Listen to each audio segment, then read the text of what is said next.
इब्रानियों 11 अध्याय 1 से 3 पद। अब विश्वास आशा की हुई वस्तुओं का निश्चय और अनदेखी वस्तुओं का प्रमाण है, क्योंकि इसी के विषय में प्राचीनों की अच्छी गवाही दी गई। आत्मिक विश्वास को प्राप्त करने के लिए दूसरी चीज हमें परमेश्वर के वचन को परिश्रम से सुनना है, सीखना है और उसका अभ्यास करना है। वो इसीलिए क्योंकि परमेश्वर आपको आत्मिक विश्वास परमेश्वर के वचन का आज्ञाकारिता की क्रियाओं को देखकर देता है। क्या कारण है कि आपके पास महान विश्वास होना चाहिए? वो ये है क्योंकि आपके निवास स्थान आपके परिमाण के अनुसार अलग अलग होंगे। आपका विश्वास का परिमाण एक मापदंड है जो आपके स्वर्गीय निवास और स्वर्गीय महिमा का निर्धारण करेगा।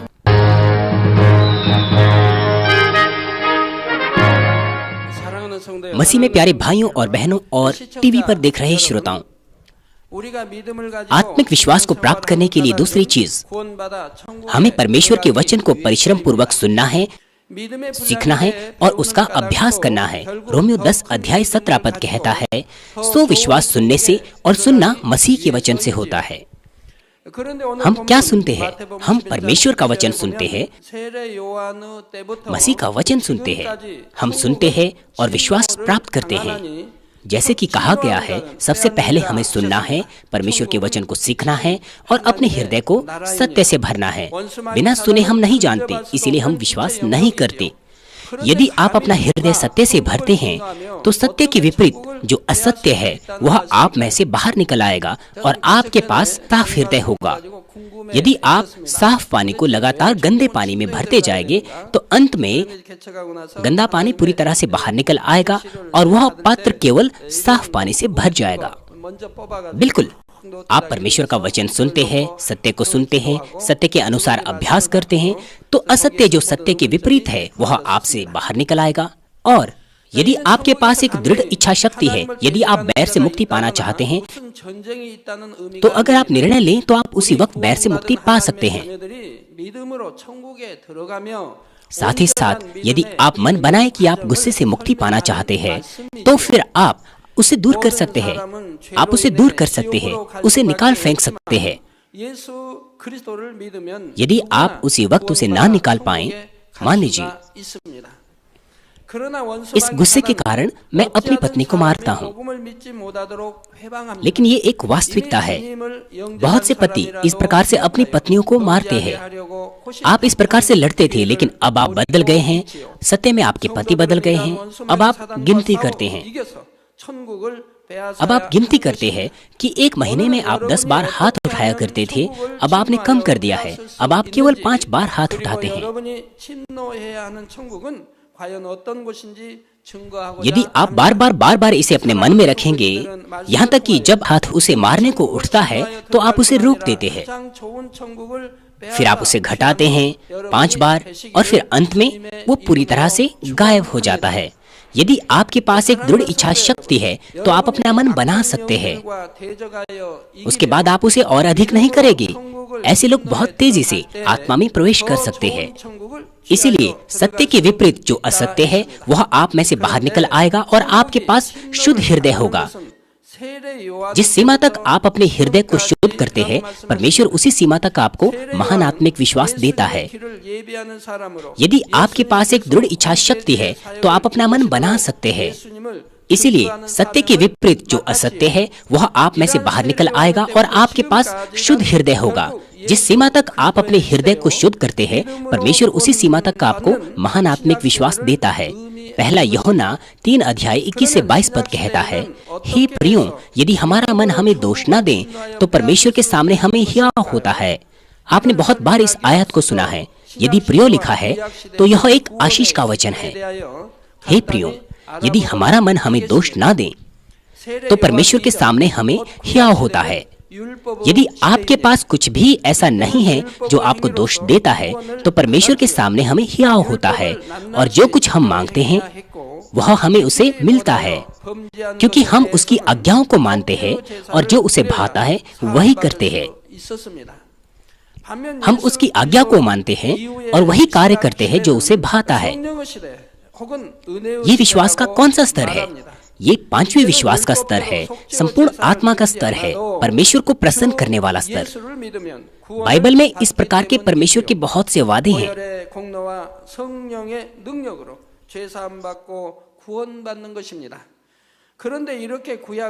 परमेश्वर निश्चित तौर पर अपनी प्रतिज्ञाओं को पूरा करता है। इसीलिए आत्मिक विश्वास उन संतान को देता है जो अपने हृदय को सत्य से भरते हैं और वचनानुसार जीवन निर्वाह करते हैं। और जब वे विश्वास से मांगते हैं तो वह उन्हें निश्चित तौर पर उत्तर देता है। यदि आपके हृदय की भूमि बहुत अच्छी है तो जब आप सुनते हैं तो आप उसी वक्त विश्वास कर सकते हैं और वचन को सीख सकते हैं। इसीलिए आपका आत्मिक विश्वास तेजी से बढ़ेगा। लेकिन ज्यादातर मामलों में जब आप वचन सुनते हैं तो सबसे पहले आप उसे ज्ञान के तौर पर एकत्रित करते हैं, उसके बाद उसे आत्मिक विश्वास में बदलने की शुरुआत करते हैं। ज्ञान के तौर पर एकत्र परमेश्वर का वचन हमारे हृदय में उसे आत्मिक विश्वास में बदलने के लिए उसकी एक प्रक्रिया होती है। वो है परमेश्वर के वचन का जैसा है वैसे ही पालन करने का कार्य उसमें होना चाहिए। कुछ लोग मेरे सामने प्रार्थना को ग्रहण करने आते हैं और वो आशीषों के लिए प्रार्थना करने को कहते हैं। वे कहते हैं कि जब मैं प्रार्थना करूं तो मैं उनकी आशीषों के लिए प्रार्थना करूं। जैसे वे कहते हैं बिल्कुल वैसे ही। लेकिन आशीषें उनके पास आ भी सकती हैं और नहीं भी आ सकती है। पात्र को तैयार करने के बाद यदि वे बदलते हैं, यदि उन्होंने आशीषों को प्राप्त करने के लिए पात्र तैयार किया है तो वे उसे पाएंगे। परंतु कुछ लोग आशीषों की प्रार्थना करने को कहते हैं लेकिन दशमांश भी नहीं देते। तो क्या मैं सचमुच आशीषों के लिए प्रार्थना कर सकता हूँ? ये वास्तविकता में परमेश्वर के विरोध में खड़ा होना है। यदि आप बाइबल में विश्वास करते हैं, परमेश्वर पर विश्वास करते हैं, तो आप आज्ञाओं को मानेंगे, खासतौर पर मुख्य आज्ञाएं। आप विश्राम दिन को पवित्र मानेंगे, उचित दशमांश देंगे। लेकिन क्योंकि आप विश्वास नहीं करते इसलिए आप ऐसा नहीं करते। आप परमेश्वर के वचन पर विश्वास नहीं करते, परमेश्वर पर विश्वास नहीं करते। यदि आप बाइबल के वचन पर विश्वास नहीं करते, आप परमेश्वर पर विश्वास नहीं करते। इसका अर्थ यह है कि आप प्रभु पर विश्वास नहीं करते। परमेश्वर ने हमें बाइबल में कहा है कि वह हमें आशीष देना चाहता है, लेकिन इसकी क्या शर्तें हैं? आपकी आमदनी का 10वां हिस्सा उसका है, परमेश्वर का है। और यदि आप नहीं देते तो आप परमेश्वर को लूटते हैं। और इसमें क्या लिखा है? यदि आप ऐसा करते हैं तो वह स्वर्गीय झरोखों को आपके लिए खोलेगा। आप परख कर देखो। इसलिए इस मामले में आप परमेश्वर को परख सकते हैं। इसकी परमेश्वर ने अनुमति दी हुई है। लेकिन क्योंकि आप विश्वास नहीं करते तो आप कैसे अपेक्षा परमेश्वर से आशीषों की कर सकते हैं? इसलिए परमेश्वर के वचन का पालन करने का कार्य जैसा है वैसा ही होना चाहिए। उदाहरण के लिए, यदि आप पियानो का म्यूजिकल स्कोर याद भी करें, परंतु उसका अर्थ यह नहीं कि आप पियानो को अच्छे से बजा सकते हैं।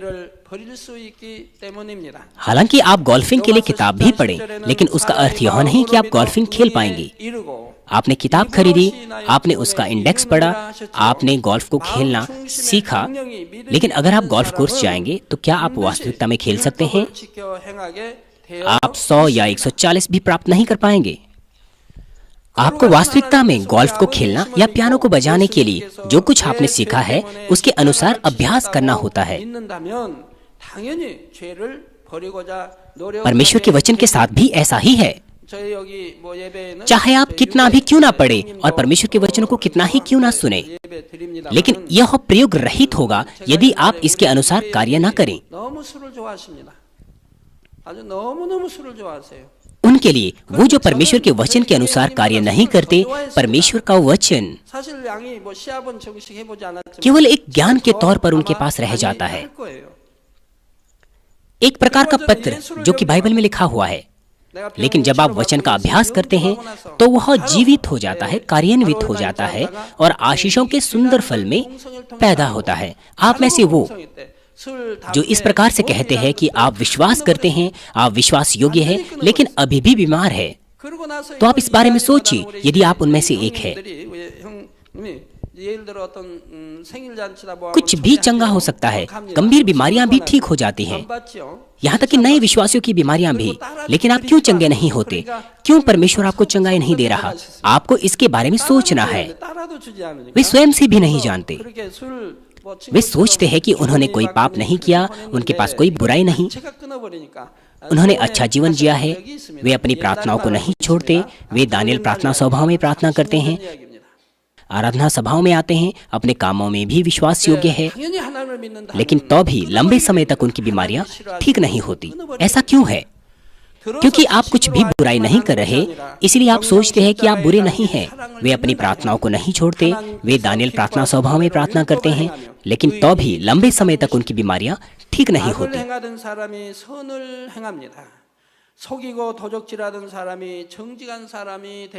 आपके पास बहुत से सिद्धांत और शारीरिक विचार है, इसलिए आप एहसास नहीं कर पाते। आप अपनी बुराई का एहसास नहीं कर पाते। क्योंकि आप कुछ भी बुराई नहीं कर रहे, इसलिए आप सोचते हैं कि आप बुरे नहीं हैं।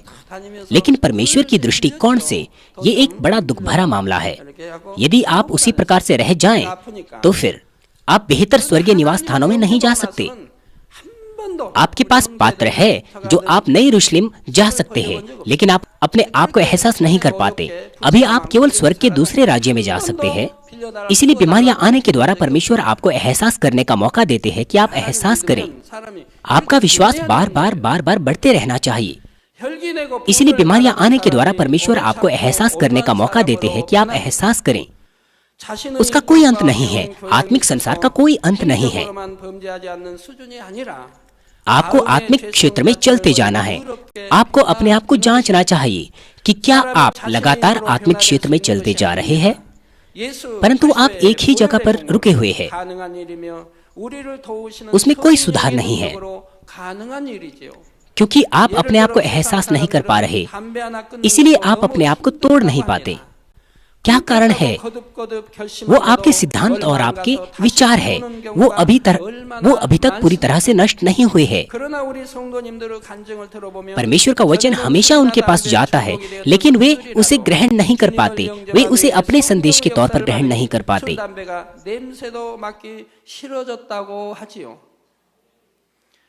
इसलिए वे उत्तर प्राप्त नहीं कर सकते हैं।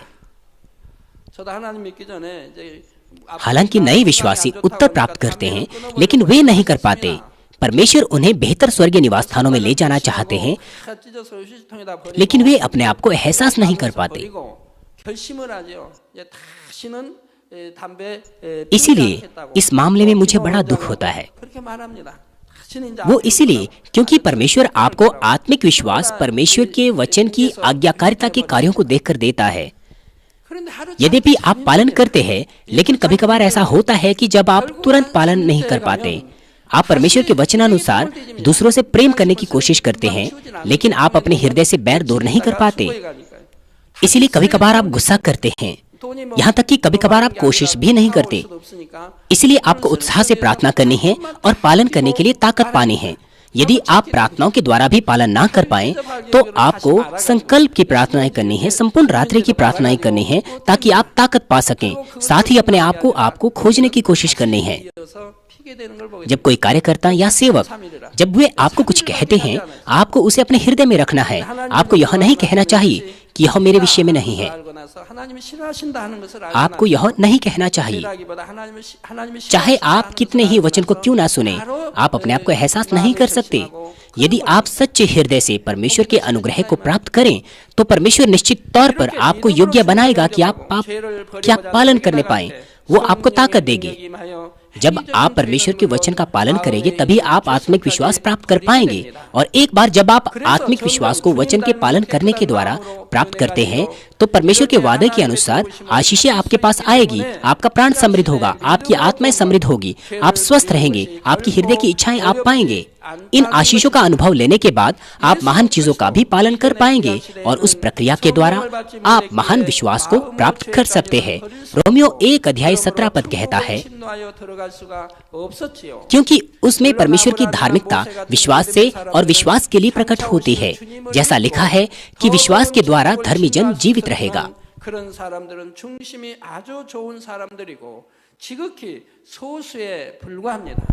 जैसे कि कहा गया, विश्वास से विश्वास तक। हम ज्ञान के तौर पर विश्वास से आत्मिक विश्वास तक जा सकते हैं और छोटे विश्वास से महान विश्वास की ओर जा सकते हैं जब हम वचनों को सुनकर उनका पालन करते हैं।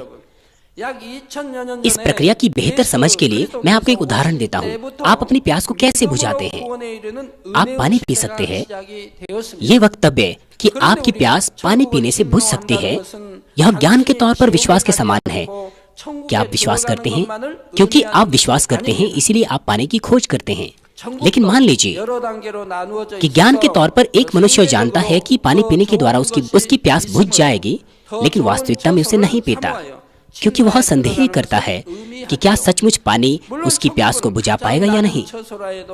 तो क्या हम कह सकते हैं कि वह वास्तविकता में विश्वास करता है?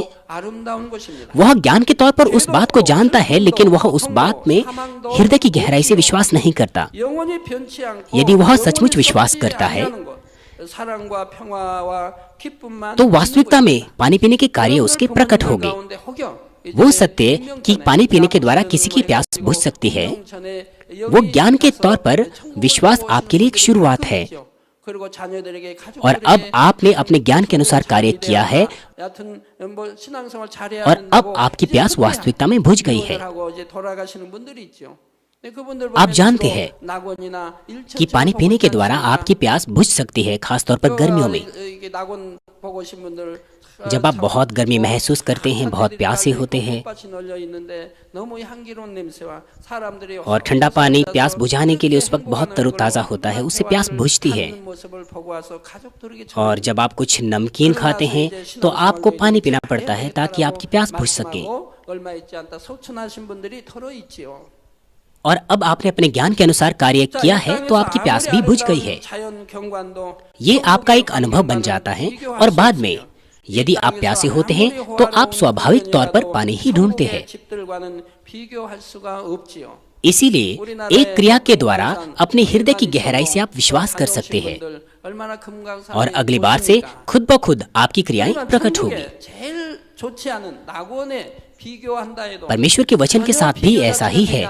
जब आप बाइबल के वचनों को सुनते हैं, यदि आप उसका पालन करते हैं, यहाँ तक कि राई के दाने के समान छोटे विश्वास के द्वारा भी आप विश्वास का अनुभव प्राप्त करेंगे अपने कार्य के अनुसार, और उस अनुभव के द्वारा आप आत्मिक विश्वास प्राप्त करेंगे।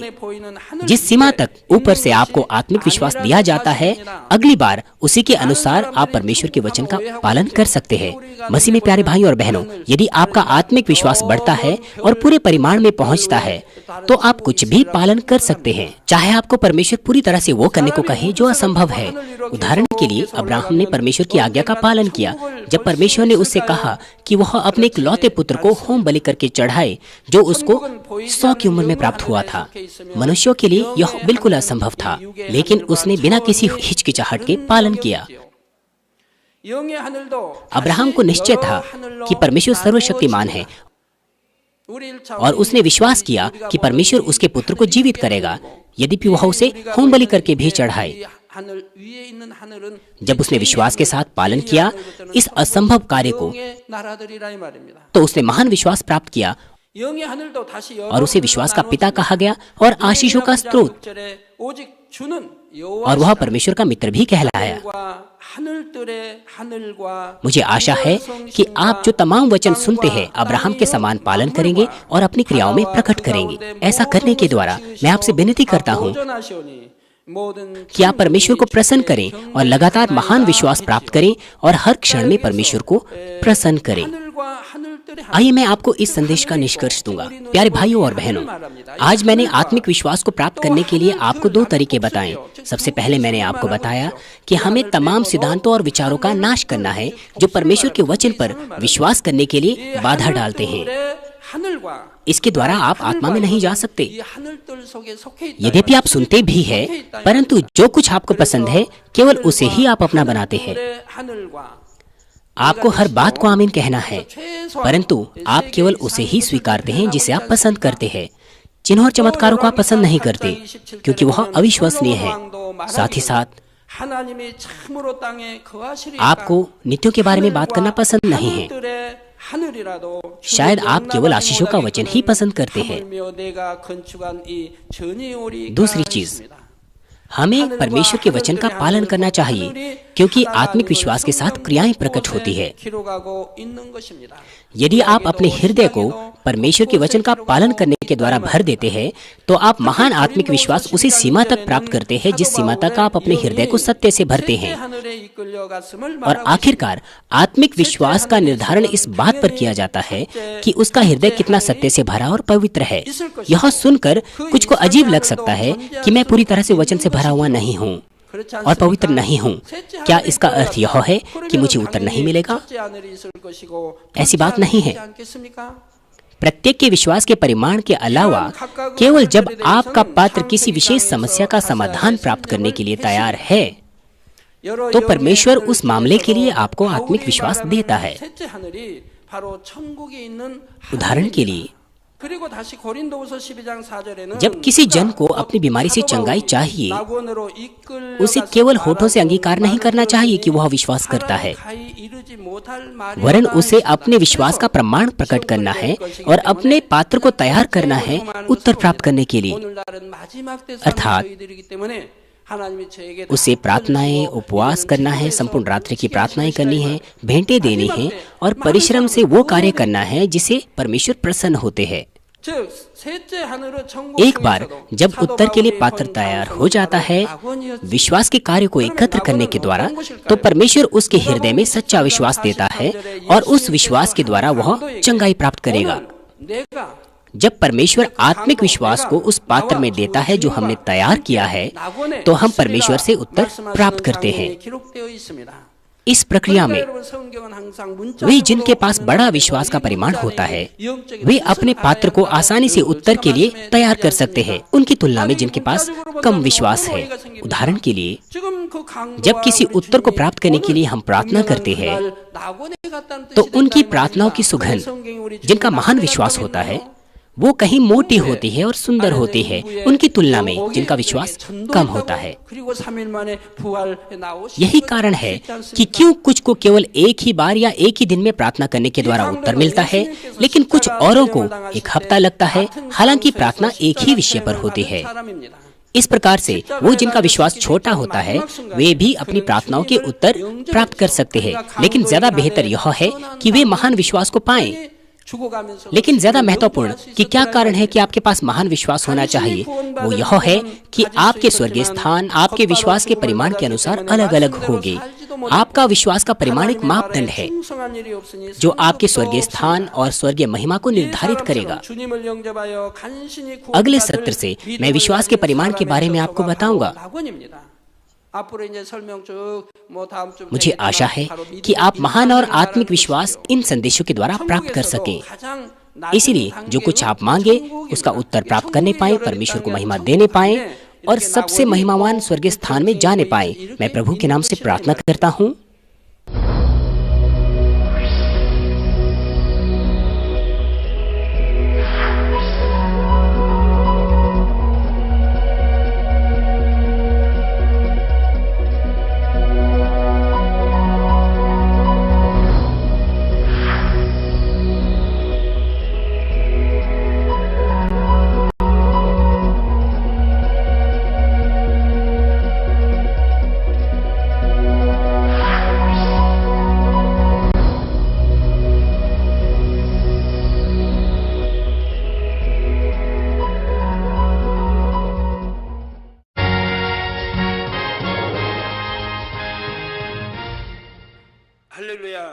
हालेलुया। सर्वशक्तिमान प्रेमी पिता परमेश्वर, कृपया अपना हाथ तमाम भाइयों और बहनों पर रखे जो यहाँ पर इस प्रार्थना को ग्रहण कर रहे हैं। उनके हृदय में विश्वास को बोइए और उनके नकारात्मक विचार और शक को दूर कीजिए। तमाम क्लेश और आजमाइशें उन्हें छोड़ के चले जाएं। पवित्र आत्मा की आग के द्वारा सिर से लेकर पैर तक उनके तमाम बीमार और दर्द भरे अंगों को जला दीजिए। यीशु मसीह के नाम से मैं आज्ञा देता हूँ, शत्रु, दुष्ट और शैतान, तमाम बीमारियां, रोगाणु, विषाणु और निर्बलताएं दूर हो। ज्योति उन पर चमके। उनके तमाम असाध्य और अंतकारी रोग पवित्र आत्मा की आग के द्वारा झुलसा दीजिए। तमाम प्रकार की महामारियां, मलेरिया सहित जला दीजिए। तमाम संक्रामक रोग, जुकाम, बुखार उनसे दूर हो। पिता उन्हें तमाम प्रकार के रोगाणुओं और विषाणुओं से सुरक्षा दीजिए। उन्हें तमाम प्रकार के कैंसर, पेट के कैंसर, फेफड़े के कैंसर, जिगर के कैंसर, छाती के कैंसर, गर्भ के कैंसर और आंतों के कैंसर से चंगा कीजिए। और तमाम दूसरी बीमारियां जैसे कि एड्स, ल्यूकेमिया, दिमागी रक्तघात, उच्च रक्तचाप, धीमा रक्तचाप, हृदय के रोग, फेफड़े के रोग, स्त्री रोग, थायराइड के रोग और तमाम सूजन और जलन दूर हो। पोलियो, लकवा, गठिया और आंत के रोगों से वे चंगे हो जाएं। तमाम प्रकार के दर्द उनसे दूर हो। पीठ दर्द, सिर दर्द और मानसिक दर्द सहित मिर्गी, स्वलीनता, उदासी, तंत्रिका रोग और तमाम दूसरी मानसिक बीमारियों से वे आजाद हो जाए। तमाम प्रकार के लकवे से वे खुल जाएं, उठे, चले और वे कूदे। वे अच्छी आंखों की दृष्टि प्राप्त करें और अच्छी सुनने की शक्ति प्राप्त करें। अंधे देखने लगे, बहरे सुनने लगे और गूंगे बोलने लगे। दुर्घटना के तमाम दुष्प्रभावों को ठीक कीजिए। उनकी टूटी हड्डियां ठीक कीजिए। उन्हें जलन से ठीक कीजिए। जलन और दहन संवेदना उनसे दूर हो। तमाम प्रकार की नशे की लत से और पदार्थ के इस्तेमाल से साफ हो जाओ। पिता मृतक कोशिकाओं, उत्तकों और तंत्रिकाओं को फिर से ठीक कीजिए और मृतकों को जिला दीजिए। उन्हें आशीष दीजिए गर्भधारण की। पिता उन्हें गर्भधारण की आशीष दीजिए। यीशु मसीह के नाम से मैं आज्ञा देता हूँ, शत्रु, दुष्ट और शैतान, हवाओं के शासक, बुरी सेनाएं और उनके दास उनसे दूर हो। बुरी आत्माएं, अशुद्ध आत्माएं, धोखे की आत्माएं, झूठ की आत्माएं, अलग करने वाली आत्माएं और तमाम अंधकार के बल दूर हो। दुष्टता के तमाम बंधन खुल जाएं, उनसे दूर हो, ज्योति आ जाए। पिता परमेश्वर उन्हें ताकत दीजिए कि वे प्रार्थनाओं में पुकारें। पापों को दूर करने की उन्हें सामर्थ्य दीजिए और वे पवित्र हो जाएं। वे भले स्वस्थ में बने रहें जब उनका प्राण समृद्ध होता है। उनके परिवारों में भी सुसमाचार का प्रचार किया जाए। उन्हें सुरक्षा दीजिए तमाम प्रकार की दुर्घटनाओं और विपत्तियों से। अपने बच्चों को, उनके घर, कार्यशालाओं और व्यापारों को सुरक्षा दीजिए। पवित्र आत्मा की आग की दीवार से, स्वर्गीय सेना, स्वर्गदूतों और अपनी धधकती आंखों के द्वारा। पिता परमेश्वर आपका धन्यवाद। सारी महिमा केवल आपको मिले। हमारे प्रभु यीशु मसीह के नाम से मैं प्रार्थना करता हूँ, आमीन। क्या कारण है कि हम विश्वास करते हैं और एक मसीह जीवन जीते हैं?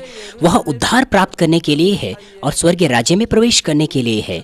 मत्ती 11 अध्याय 12 पद कहता है, यूहन्ना बपतिस्मा देने वाले के दिनों से अब तक स्वर्ग के राज्य में जोर होता रहा है और बलवान उसे छीन लेते हैं। तो फिर कौन है जो स्वर्ग के राज्य में जोर करने की हिम्मत कर रहा है और उसे बलपूर्वक छीन लेता है? स्वर्ग का सबसे निचला स्थान स्वर्गलोक है और सबसे ऊंचा नया यरूशलेम है और इन दोनों के बीच में पहला, दूसरा और तीसरा स्वर्ग का राज्य है। आपका विश्वास का परिमाण निर्धारित करेगा कि कौन से स्वर्गीय निवास स्थानों में आप जाएंगे। जिस सीमा तक आपका विश्वास इस प्रकार से बढ़ता है तो आपके पास योग्यता होगी बेहतर स्वर्गीय निवास स्थानों में जाने की। यह है इस बात का अर्थ कि बलवान बलपूर्वक स्वर्ग राज्य को छीन लेते हैं।